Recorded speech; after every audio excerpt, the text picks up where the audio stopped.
ఈరోజు నేను మీకు ఈ వీడియోలో నా కారు గురించి చెప్తాను. కాదు చూపిస్తాను. ఇది నా car Toyota Aries model. Company కొత్త కారు అయితే నాకు ఇచ్చింది. ఒక చిన్న గీత కూడా లేకుండా. దీని మీద చిన్న గీత పడిన దానికి రెస్పాన్సిబిలిటీ పూర్తిగా నేనే. 2024 మోడల్ ఈ కార్ అనేది. ఈ కార్ అంత పెద్ద కారు నా దగ్గర ఉన్నా కానీ నాతో పాటు కార్లో ట్రావెల్ చేసేది ఓన్లీ ఫుడ్ ఐటమ్సే. వేరే వాళ్ళు ఎవరు నా కార్లో ట్రావెల్ చేయడానికి అయితే ఎలా ఉండదు. ఒకవేళ వేరే వాళ్ళు ఎవరైనా నా కార్లో కనిపిస్తే తలబాత్ కెప్టెన్స్ అనే వాళ్ళు ఉంటారో వాళ్ళు చెక్ చేస్తారు అప్పుడప్పుడు. వేరే వాళ్ళు నా కార్లో ఉంటే వాళ్ళు ఖచ్చితంగా నన్ను సస్పెండ్ చేయడం జరుగుద్ది, లేదా వేరే యాక్షన్ ఏదైనా తీసుకోవచ్చు.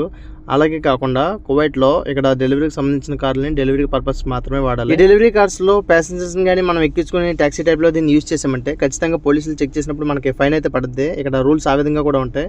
కార్ డెలివరీ పర్పస్కి వాడినప్పుడు దానికి మాత్రమే వాడాలి. వేరే విధంగా దీనికి కార్ని అయితే యూజ్ చేయకూడదు. దాంతోపాటు మన కార్ కూడా ఎప్పటికప్పుడు క్లీన్గా నీట్గా అయితే ఉంచుకోవాలి. కువైట్లో 99% ఎక్కువగా యూజ్ చేసేది ఆటోమేటిక్ గేర్లే. నా కార్ కూడా ఆటోమేటిక్ గేరే. పార్కింగ్, రివర్స్, న్యూటన్ డ్రైవ్ అనే ఆప్షన్స్ అయితే ఉంటాయి. ఇంకా ఇదైతే బ్లూటూత్ అనమాట. మేము సాంగ్స్ పెట్టుకోవడానికి యూజ్ అవుద్ది.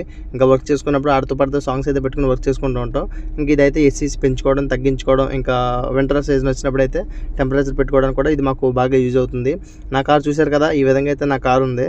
ఈ వీడియో కానీ మీకు నచ్చినట్లయితే లైక్ చేయండి. దానికంటే ముందు మన ఛానల్ సబ్స్క్రైబ్ చేసుకోవడం మాత్రం మర్చిపోకండి. Thanks for watching.